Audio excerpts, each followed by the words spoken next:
Good morning students. आज हम exercise 7.3 करेंगे, that is based on area of triangle. हमने जो एरिया ऑफ ट्रायंगल पढ़ा है बच्चों, वो हमने पढ़ा है area of triangle is equal to half into base into altitude या हाइट ऑफ द ट्रायंगल। ठीक है, यही पढ़ा है ना हमने। लेकिन अगर हमें एल्टीट्यूड और बेस ना पता हो, सिर्फ वर्टिसेस दिया हो, जैसे ये ए है, बी सी ट्राइंगल है, ए के वर्टिसेस हैं x1 y1, बी के हैं x2 y2 कोऑर्डिनेट्स हैं, सी के हैं x3 y3। तो कैसे आपको एरिया ऑफ ट्राइंगल निकालना है? ठीक है, मीन्स आपको बेस और हाइट नहीं पता, तो सिर्फ वर्टिसेस पता है, ट्राइंगल्स के तीनों कॉर्नर पता है, तो आपको कैसे एरिया ऑफ ट्राइंगल निकालना है हम इस एक्सरसाइज में सीखेंगे। ठीक है, अब आप देख रहे हो यहाँ पर उन्होंने अगर इसको एक्स एक्सिस से ज्वाइन कर दिया तो एक ट्रेपिज्म तो ये छोटे वाला बन रहा है, ठीक है, और एक ट्रेपिज्म ये वाला बन रहा है, और एक ट्रेपिज्म बी सी के नीचे वाला बन रहा है। ठीक है, एक ए बी के नीचे ट्रेपिज्म बन रहा है, एक ए सी के नीचे ट्रेपिज्म बन रहा है, और एक बी सी के नीचे ट्रेपिज्म बन रहा है। अगर हमें ये सिर्फ ये वाला एरिया चाहिए, ए बी सी वाला एरिया चाहिए, तो हमें इन दोनों को ऐड करना पड़ेगा, ए बी के अंडर वाला ट्रेपिज्म और ए सी के अंडर वाला ट्रेपिज्म को ऐड करके, और जो बी सी के नीचे वाला है उसको माइनस करना पड़ेगा। ठीक है, ऐसे जो एरिया ऑफ ट्रेपिज्म है ए बी के अंडर जो बन रहा है ये वाला, और जो ये वाला ए सी के अंडर बन रहा है इसको हम प्लस कर देंगे, और नीचे वाले एरिया को हम माइनस कर देंगे। ठीक है, और एरिया ऑफ ट्रेपिज्म क्या होता है? एरिया ऑफ ट्रेपिज्म होता है half of sum of parallel side into distance between them. ठीक है, क्या होता है? Half into sum of parallel sides. जैसे ये पैरेलल साइड्स है, ये वाली और ये वाली, इनका सम हो जाएगा, बट इससे हम डिस्टेंस तो आराम से निकाल ही सकते हैं, है ना। तो ये सारी कैलकुलेशन करने के बाद जो हमारे पास रिज़ल्ट आएगा, वो हमारे पास रिज़ल्ट है half x1 into y2 minus y3 plus x2 y3 minus y1 plus x3 y1 minus y2, and that is area of triangle. ठीक है, ये आपका इन दोनों ट्रेपिज्म का एरिया प्लस करके, ये जो दोनों है ये वाले ए बी के अंडर वाला एरिया और ए सी के अंडर वाला एरिया प्लस करा है, और बी सी के अंडर वाला माइनस किया है, तो उसके कैलकुलेशन से ये आपका रिजल्ट आया है। ठीक है, और एरिया ऑफ ट्रेपिज्म होता है half sum of parallel sides into distance between them. Clear? Distance तो आपका यहाँ पर जैसे ये डिस्टेंस आ जाएगा पी क्यू। ठीक है, और पैरेलल साइड्स कौन सी हो जाएंगी? ये वाली हो जाएंगी। और इसमें जब आप ए सी के अंडर वाला ले रहे हैं तो ये और ये पैरेलल साइड्स हो जाएंगे, डिस्टेंस हो जाएगा पी आर। ठीक है, जब आप ए बी के अंडर वाला एरिया ले रहे हो तो आपका ये पैरेलल साइड्स हो जाएंगी और डिस्टेंस हो जाएगा पी क्यू। और जब आप ए सी के अंडर वाला एरिया ले रहे हो तो पैरेलल साइड्स आपकी ए पी और सी आर हो जाएंगी, और डिस्टेंस आप हो जाएगा पी आर। और जब आप बी सी के अंडर वाला एरिया ले रहे हो तो बी क्यू और सी आर पैरेलल साइड हो जाएंगी, और क्यू आर उनके बीच का डिस्टेंस हो जाएगा। ठीक है, तो मेन चीज़ है कि आपको ये याद रखना है, ये एरिया ऑफ ट्रायंगल होता है। ये आया कैसे है? मोटा मोटा आपने देख लिया कि ट्रायंगल्स की तीनों साइड्स के नीचे वाला जो ट्रेपिज्म बन रहा है उसमें से दो वाला तो प्लस करना है, ऊपर वाले दोनों साइड्स का प्लस करना है, और नीचे वाली साइड्स का माइनस करना है। ठीक है, तो अब आपको एरिया ये याद करना है। ठीक है, जैसे आपके ये वर्टिसेस हैं x1 y1 x2 y3 y2 x3 y3, तो क्या याद रखना है आपको? x1 into y2 minus y3। ठीक है, जो आपने जैसे आपने यहाँ लिख लिया x1 y1 x2 y2 x3 y3। ठीक है, ये तीन वर्टिसेस हो गए ना हमारे। तो अगर x1 ले लिया तो इसको छोड़ देना है, अब इस वाले को छोड़ देना है, फिर y2 माइनस y3 करना है। ठीक है, बाहर x वाला कोऑर्डिनेट रहेगा, अंदर y वाला रहेगा। x1 के साथ क्या मल्टीप्लाई करना है? y2 minus y3। x1 बाहर लिखना है, x1 फिर x2 और x3। ठीक है, याद करने के लिए बता रही हूँ मैं। ये x1 के साथ क्या मल्टीप्लाई करना है? इस वाले y को छोड़ देना है, y2 माइनस y3। ठीक है, फिर x2 लेना है, x2 के साथ क्या करना है? इस वाले y को छोड़ देना है, क्या करना है? y3 minus y1। ठीक है, और फिर x3 लेना है तो इस वाले y को छोड़ देना है। फिर क्या करना है, y1 माइनस y2। ये आपका 1 2 3 2 3 1 3 1 2, ये आपका सर्कल पूरा होना चाहिए। 1 2 3 ऐसे ही सर्कल घूमना है आपका ये, ठीक है। 1 2 2 3 3 1 ऐसे ही सर्कल घूमेगा। 1 2 3, फिर 2 से स्टार्ट कर रहे हो, 2 के बाद 3, 3 के बाद 1 आ जाएगा। फिर से 3 से है तो 3 के बाद 1, 1 के बाद 2 आ जाएगा। बाहर x वाले रहते हैं, अंदर y वाले रहते हैं, ठीक है। दोबारा याद कर लें, half x1 into y2 minus y3, क्योंकि x1 आ चुका है तो y1 नहीं आएगा, y2 माइनस y3 आएगा, नेक्स्ट 2, ठीक है। फिर क्या लेना है, x2, second coordinate of x2, ठीक है। अब x2 आ गया तो y2 नहीं लेना है, उसे नेक्स्ट 2 लेने हैं। नेक्स्ट कौन सा आ जाएगा, y3 माइनस y1। फिर x3 आ गया तो y3 नहीं लेना है, उससे अगले 2 लेने हैं। अगले 2 कौन से हो जाएंगे, y1 माइनस y2। हो गया याद, इसको अच्छे से आप याद कर लें, ठीक है। और अगर आपको याद करने में दिक्कत आती है तो आप इसको ऐसे लिख लें, x1 y1 1, x2 y2 1, x3 y3 1। तो पहले x1 है तो x1 में क्या करना है, आपको इसको छोड़ देना है। y2 इंटू 1 y2 हो गया माइनस y3, तो x1 के साथ क्या मल्टीप्लाई हो जाएगा, y2 माइनस y3। ऐसे भी याद रख सकते हो आप, ठीक है ना। अब जैसे x2 की बारी आई है तो x2 की बारी आई है तो आप ये वाली लाइन और ये वाली लाइन छोड़ देंगे। जिसमें x2 है वो वाली लाइन वर्टिकली भी हॉरिजॉन्टली भी छोड़ देंगे, तो क्या हो जाएगा, y1 माइनस y3। तो x2 के साथ क्या मल्टीप्लाई हो जाएगा, y1 माइनस y3।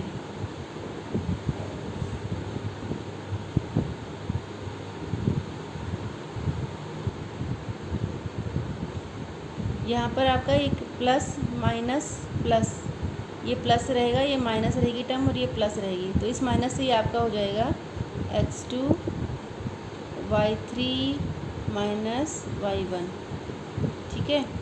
और ये जब आप x3 का कर रहे हो, x3 के साथ मल्टीप्लाई कर रहे हो, तो ये वाली कॉलम और ये वाली रो छोड़ देनी है, तो क्या मल्टीप्लाई हो जाएगा, y1 minus y2, y1 minus y2। तो 1 2 3 इनको प्लस करना है आपको, ठीक है। तो अगर ऐसे याद हो रहा है तो ऐसे याद कर लो, अगर ऐसे याद हो रहा है तो ऐसे याद कर लो कि जैसे आपने x1 लिया है तो x1 वाली रो और कॉलम छोड़ के y2 minus y3 multiply, y2 minus y3 को x1 से मल्टीप्लाई करना है। जब आपने x2 लिया है तो इस वाली रो और इस वाले कॉलम को छोड़कर y1 माइनस y3 हो गया, ठीक है। ये तो हमने छोड़ दिया, ये वाला छोड़ दिया और ये वाला छोड़ दिया, क्या बचा है, y1 माइनस y3। लेकिन यहाँ पर माइनस होता है, ये आपको ध्यान करना है, ये जो प्लेस है माइनस का है, तो इस माइनस से ये आपको माइनस अंदर लेके जाना पड़ेगा, तो ये y3 माइनस y1 हो जाएगा। फिर x3 है तो इस रो को, इस कॉलम को और इस रो को छोड़ देना है, फिर क्या आ जाएगा, y1 माइनस y2, ठीक है। ऐसे याद रहता है तो ऐसे याद कर लो, और अगर ऐसे याद रहता है तो ऐसे याद कर लो कि x1 लिया है तो इसको छोड़ के y1 को, इस वाले x1 लिया है तो इस वाले y1 को छोड़ के अगले 2 y लेने हैं, y2 माइनस y3। फिर x2 ले लिया तो इस वाले y को छोड़ के अगले 2 को माइनस करना है, y3 माइनस y1, ठीक है। फिर अगला x3 ले लिया तो इस वाले y को छोड़ देना है, फिर अगले 2 y जो है y1 माइनस y2 को लेना है, ठीक है, y1 माइनस y2। अगर ऐसे याद रखना है तो ऐसे याद रखना, ठीक है। जो भी आपको सही लगता है, जैसे भी आपको याद रहता है ऐसे याद कर लें आप उसको। हाँ जी, देखिए अब क्वेश्चन कैसे करने हैं। क्वेश्चन है, find the area of triangle whose vertices are 2 3 -1 0 2 -4। तो ये जो पहला कोऑर्डिनेट है हमारा x1 y1 है, फिर हमारा है x2 y2, फिर हमारा है x3 y3, ठीक है। और फार्मूला हमारा क्या बन रहा था, 1/2 x1 लिया हमने तो हम ये वाला y नहीं लेंगे, x1 ले लिया तो y1 नहीं लेंगे, अगले 2 लेंगे, y2 माइनस y3 लेंगे, y2 माइनस y3। फिर क्या लेंगे, सेकंड x लेंगे, x2 ले लिया तो y2 को नहीं लेंगे, ठीक है। फिर कौन से लेंगे, अगले 2, अगला में कौन सा आता है y3, फिर उससे अगला कौन सा है y1 माइनस y1। फिर हमने x3 ले लिया x3 ले लिया तो y3 को हम नहीं लेंगे, उससे अगले दो लेंगे। तो अगला अगला कौन सा आ गया, y1 माइनस y2। ठीक है, ये फार्मूला बन गया। अब हम इसमें वैल्यू रख देंगे। जैसे हमने 1/2 x1 ले लिया, x1 कितना है 2, तो इस 3 को नहीं लेना, हमने अगले दो y लेने हैं, y वाली लेने हैं, पीछे वाली लेनी है। ठीक है, 0 माइनस -4, 0 माइनस में से -4 करेंगे। ठीक है, फिर हमने -1 ले लिया, x2 ले लिया, x2 लिया है तो अगले दो y लेंगे। ठीक है, अगला दो y कौन सा है, -4 में से -3। ठीक है, वैल्यू रखते जाएंगे हम। फिर हमने 2 ले लिया तो ये वाला y नहीं लेंगे, हम उससे अगले दो y लेंगे, मतलब 3 माइनस 0 लेंगे। ठीक है, एक बार दोबारा समझ लो। जब हमने 2 ले लिया तो इस 3 को नहीं लेंगे, हम अगले दो y लेंगे, x को नहीं लेंगे, कौन से लेंगे, y को। तो 0 और ये -4, इन दोनों को माइनस करेंगे। ठीक है, तो 0 माइनस -4 हो गया। फिर हमने -1 लिया, -1 लिया है तो इसको नहीं लेंगे हम, y को, अगले दो y लेंगे। अगला दो y कौन सा है, एक -4 है और एक 3 है, इनको माइनस कर देंगे। ठीक है, फिर हमने 2 ले लिया तो हम इस वाले y को नहीं लेंगे, हम अगले दो y लेंगे, मतलब 3 और 0 को लेंगे, तो हो जाएगा 3 माइनस 0। क्लियर।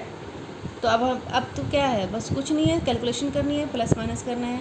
ये 2 हो गया, 0 + 4 हो गया, ये माइनस माइनस क्या बन जाएगा, प्लस। 0 + 4 कितना होता है, 4, और 4 2 सा कितना होता है, 8। ये कैलकुलेशन हो गई यहाँ तक। अब -4 - 3 कितना होता है, -7 होता है। -7 को -1 से मल्टीप्लाई करोगे 7 आ जाएगा। ठीक है, 3 - 0 कितना होता है, 3 होता है। 3 × 2 कितना होता है, 6 होता है। ये बारी बारी आप तीनों टर्म्स को, इसको अलग सोल्व करना है, इसको अलग सोल्व करना है, इसको अलग सोल्व करना है। ठीक है, पहले ब्रैकेट सोल्व कर लें, फिर बाहर वाली टर्म से मल्टीप्लाई कर दें। तीनों को कर लिया हमने, हमारे आ गई 8 7 6, इनको प्लस करके हमारा 21 आ गया, बाहर 2 था तो 21/2।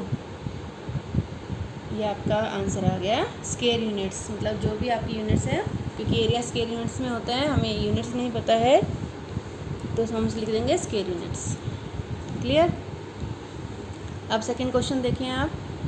Find k for which the points are collinear. Collinear means in the same line, in one line.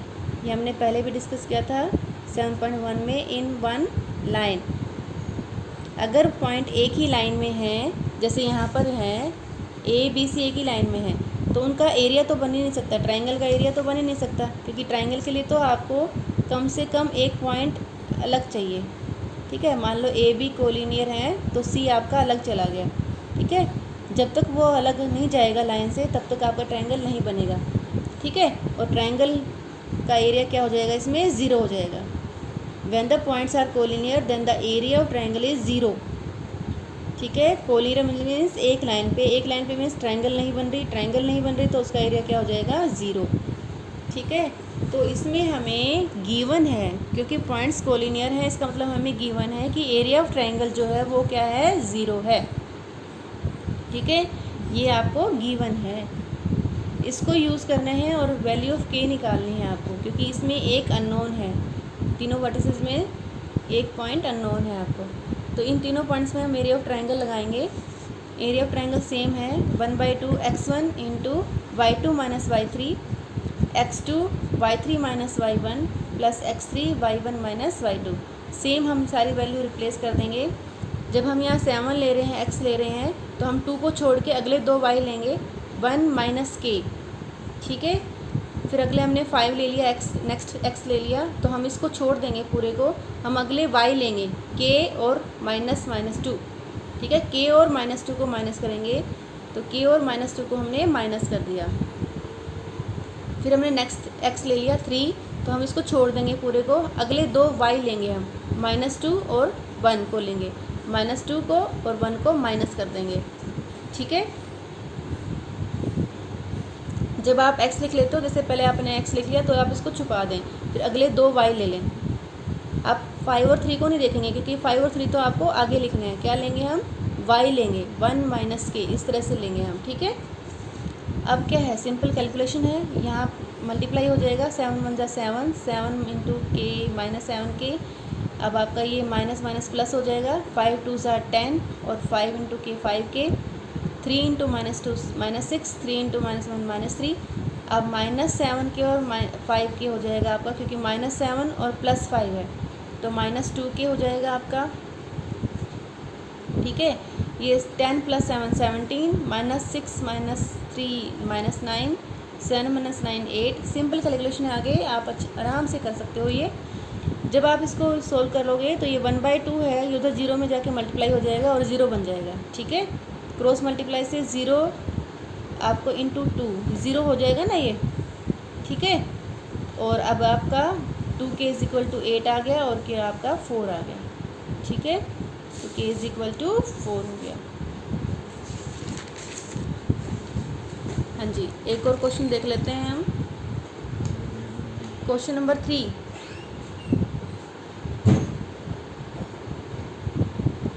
Find the area of triangle by joining the mid point of the sides of the triangle whose vertices are 0 -1 2 3 0 3। Find the ratio of this area to the area of the given triangle. ठीक है, क्या कह रहा है कि ये जो triangle है ABC, इसके वर्टिसेस हैं 0 -1, A है 0 -1, B है 2 1, C है 0 3। ठीक है, इसके मिड पॉइंट्स को, जैसे AB का मिड पॉइंट हमने D ले लिया है, BC का मिड पॉइंट हमने E ले लिया है और AC का मिड पॉइंट हमने F ले लिया है।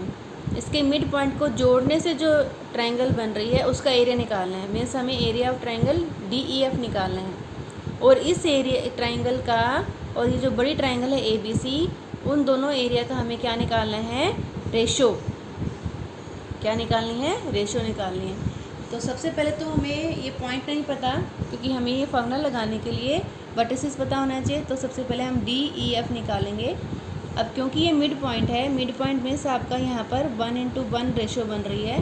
ठीक है, मैंने आपको पहले भी बताया था, जब दोनों तरफ बराबर डिस्टेंस होता है तो रेशो हमेशा 1:1 होती है। ठीक है, तो इसमें सेक्शन फार्मूला लगेगा। तो सेक्शन फार्मूला में मिड पॉइंट फार्मूला भी एक बनता है। जब आपको 1:1 होता है तो उसको बोलते हैं मिड पॉइंट फार्मूला, क्योंकि 1:1 है ना, तो 1 को 0 से मल्टीप्लाई करोगे तो 0 ही रहेगा, 1 को 2 से मल्टीप्लाई करोगे तो 2 ही आ जाएगा। तो मिड पॉइंट फार्मूला बोल देते हैं। अगर 1:1 है तो उसको सीधा हम करते हैं x1 + x2/2 और y1 + y2/2। ठीक है, ये सेक्शन फार्मूला ही है, क्योंकि ये 1 से मल्टीप्लाई हो रहा है तो इसलिए x1 ही रह जाएगा और x2 रह जाएगा और सम ऑफ रेशो 1 + 1 2 हो जाएगा। ठीक है, तो ऐसे ही मिड पॉइंट फार्मूले से हम ये DEF निकाल लेंगे। तो x कैसे आ जाएगा? 0 + 2, 0 + 2/2 और y कैसे आ जाएगा? -1 + 1/2। ठीक है, 0 + 2 होता है 2/2, 2/2 कितना होता है? 1, 1 - 1 0, 0/2 कितना हो गया? 0। ठीक है, ऐसे हम इसके निकाल लेंगे BC के। x निकालेंगे तो क्या होगा? 2 + 0 बटे में 2/2, 1 + 3/2। ठीक है, x में x जोड़ के 2 से भाग कर देंगे और y में y जोड़ के 2 से भाग कर देंगे। ठीक है, mid point formula, section formula. ठीक है, तो ऐसे हमारे ये E के पॉइंट आ गए 1 2। ऐसे ही हम AC से F के निकाल लेंगे। 0 + 0/2 -1 प्लस यहाँ पर है 0। x के लिए निकालेंगे तो 0 + 0/2 हो जाएगा, y के लिए निकालेंगे तो -1 + 3/2 हो जाएगा। ठीक है, तो इसको सोल्व करके हमारे तीनों पॉइंट्स आ गए। D के कोऑर्डिनेट आ गए हमारे 1 0 और हमारे E के आ गए 1 2 और हमारे F के आगे 0 1। अब यहाँ से हम तीनों पॉइंट्स को लेकर अपना एरिया ऑफ ट्रायंगल लगाएंगे, जो हमने फार्मूला पढ़ा हुआ है। एक बार दोबारा रिवाइज कर लेते हैं। x1 ले लिया तो हम अगला y कौन सा है? 2, y2 माइनस उससे अगला कितना है? y3। ठीक है, फिर हम लेंगे x2 ले लिया तो उससे अगला y लेना है आपको। अगला y कौन सा है? y3 और उससे अगला y कौन सा है? y1। ठीक है, फिर x3 ले लेंगे। x3 ले लिया तो उससे अगला y लेना है आपको। अगला y कौन सा है? y1 और अगला y कौन सा है? y2। ठीक है, इस फार्मूले में हम ये सारी वैल्यू रख देंगे। एरिया ऑफ ट्रायंगल हम निकाल लेंगे DEF का, ये हमारा आ जाएगा 1। ठीक है, अब इसका एरिया जो है 1 आ गया, लेकिन हमें इसकी रेशो किसके साथ निकालनी है, ए बी सी ट्राइंगल के एरिया के साथ निकालनी है। तो ए बी के जो वर्टिसेस हैं हमारे गिवन जो वर्टिसेस हैं 0 -1 2 1 0 3 के साथ हम एरिया निकाल लेंगे। ठीक है, अब हम इनके साथ जो गिवन ट्राइंगल है उनके साथ हम एरिया निकालेंगे, एरिया का फार्मूला लगाएंगे, तो उससे हमारा एरिया आ जाएगा 4। ठीक है, ये कैलकुलेशन आप कर लेना बेटा, ये 4 आ गया। अब हमारी रेशो क्या होगी, जो हमारा छोटा ट्रायंगल मिड ट्रायंगल बन रहा था उसकी रेशो एरिया 1 आया था, और जो बड़ा ट्रायंगल हमारा ABC है उसका हमारा 4 आया। तो रेशो जो हमारी रिक्वायर्ड रेशो जो हमसे पूछ रहा है 1:4 हो गई। ठीक है, अब फोर्थ क्वेश्चन देखो, इसमें क्या है, आपको एक क्वाड्रिलेटर गिवन है ABCD। ये 4 वर्टिसेस हैं, A है आपका -4 2 B है आपका -3 -5 C है आपका 3 -2 और D है आपका 2 3। ठीक है, आपको इसका एरिया निकालना है। तो इस एरिया को आप क्या करोगे, 2 ट्रायंगल में डिवाइड कर लोगे, बीच में से आप क्या डायगोनल खींच दोगे। ठीक है, तो एक ट्रायंगल तो आपकी ABC हो गई, दूसरी ट्रायंगल आपकी ACD हो गई। जब इन दोनों का एरिया आप ऐड कर दोगे तो हमारा क्या बन जाएगा, total area of the quadrilateral ABCD। ठीक है, तो ABCD का एरिया निकालने के लिए आपको क्या करना है, ABC एरिया निकालना है ट्रायंगल का, और इसका जो दूसरी ट्रायंगल बन रही है आपकी CDA, इसका एरिया निकालना है और दोनों को प्लस कर देना है। ठीक है, दोनों को क्या कर देना है, प्लस कर देना है। पर इतना ध्यान रखना है आपको, जो एरिया है it will be always positive. अगर आपका इन दोनों में से कोई एरिया माइनस भी आ रहा है तो आपको माइनस नहीं लेना है, उसको प्लस लेना है, क्योंकि एरिया जो है एक पॉजिटिव क्वांटिटी होती है। ठीक है, इसमें डायरेक्शन नहीं होती है, जब डायरेक्शन की बात आती है तभी हमें माइनस लगाना होता है। ठीक है, मान लो आपका कोई एरिया -4 आ गया या -14 आ गया, तो आपको क्या करना है, उसको 14 ही प्लस करना है, दोनों के एरिया प्लस लेने हैं। ठीक है, चाहे इनमें से कोई भी माइनस आया हो उसको आपको प्लस ही लेना है। ठीक है, क्योंकि area is a positive quantity. Okay.